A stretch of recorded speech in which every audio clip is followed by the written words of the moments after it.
रोटी शोटी खानी हो दसो। बाबा जी अक्सर इधर ही होते हैं जब हम निकलते हैं। जिन्नी बनी भी आया बाबा जी पक्की जगह है अपनी दिहाड़ी किन्ने दी लांदे हो पुछो दिहाड़ी वादी लांदे हो मैं तो कनाडा तो आया मैं तो सिस्टम का नहीं पता मैं पाकिस्तान तो आया मेरे को मैं बगैर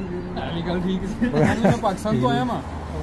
नहीं तो सारे पाकिस्तान गल सुनो मेरी गल वे दोस्तों मैं अलीगल तौर से मैं बगैर वीजे तो बगैर पासपोर्ट तो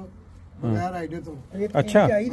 नहीं पर गल सुनो मेरी गल सुनो लेकिन तुसी सारी गल्लां तुहाडियां ठीक ने लेकिन जेहड़े मुल्क तुसी रह रहे हो ਇੱਥੇ ਤੇ ਤੁਹਾਨੂੰ ਗਵਰਨਮੈਂਟ ਵੀ ਦਿੰਦੀ ਹੈ ਘਰ ਵੀ ਦਿੰਦੀ ਹੈ ਤੇ ਫਿਰ ਬਾਜ਼ ਬੰਦਿਆਂ ਦੀ ਇੱਕ ਆਦਤ ਬਣ ਜਾਂਦੀ ਮੈਨੂੰ ਕਹਿੰਦੇ ਨੇ fuck out get out go back move ਨਹੀਂ ਪਰ ਕੇਸ ਰਿਫਿਊਜ਼ ਹੋ ਗਿਆ ਤੁਹਾਨੂੰ ਖਾਣ ਪੀਣ ਜੋਗੇ ਪੈਸੇ ਨਹੀਂ ਦਿੰਦੇ ਬੰਦ ਕਰ ਦਿਆ ਉਹਨਾਂ ਕਦੋਂ ਦੇ 2-3 ਮਹੀਨੇ 2-3 ਮਹੀਨੇ ਤੋਂ ਕੁਝ ਨਹੀਂ ਦੇ ਰਹੇ ਖਾਣ ਵਾਸਤੇ ਨਹੀਂ ਮੈਂ ਵਕੀਲ ਕੀਤਾ ਦੇਣਗੇ ਅੱਛਾ ਦੇਣਗੇ ਵਕੀਲ ਕੀਤਾ ਕੇਸ ਲੜਦਾ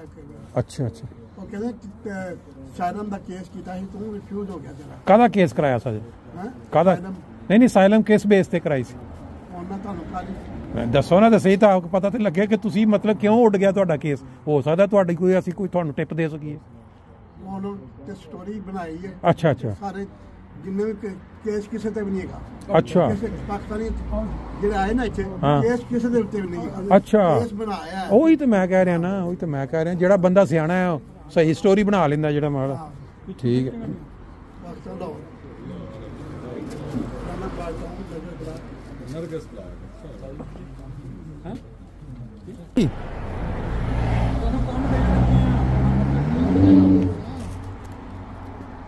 ਮੰਗਣ ਦੀ ਬਜਾਏ ਜੇ ਤੁਹਾਨੂੰ ਕੰਮ ਦੇ ਵੀ ਹੈ ਤਾਂ ਆਪਣਾ ਖਰਚਾ ਮਰਚਾ ਬਣਾਓ ਨਹੀਂ ਚੰਗਾ ਮੇਰੇ ਕੋਲ ਕਾਗਜ਼ ਲੀਗਲ ਮੈਨੂੰ ਫੜ ਲਿਆ ਫਿਰ ਕੰਮ ਕਰਨ ਨੂੰ ਤੁਹਾਨੂੰ ਇਹਨਾਂ ਕੰਮ ਕਰਨਾ ਹੀ ਨਹੀਂ ਗੱਡੀ ਤੁਸੀਂ ਕਿਹਾ ਮੈਂ ਆਪਣੀ ਧੋਣ ਡਿਆ ਅੱਛਾ ਮੈਂ ਆਪਣੀ ਗੱਡੀ 'ਤੇ ਧੋਣਾ ਆਪਣੀ ਗੱਡੀ ਧੋਣਾ ਤਾਂ ਮੈਨੂੰ ਨਹੀਂ ਕਿਤਾਬੀ ਯਾਰ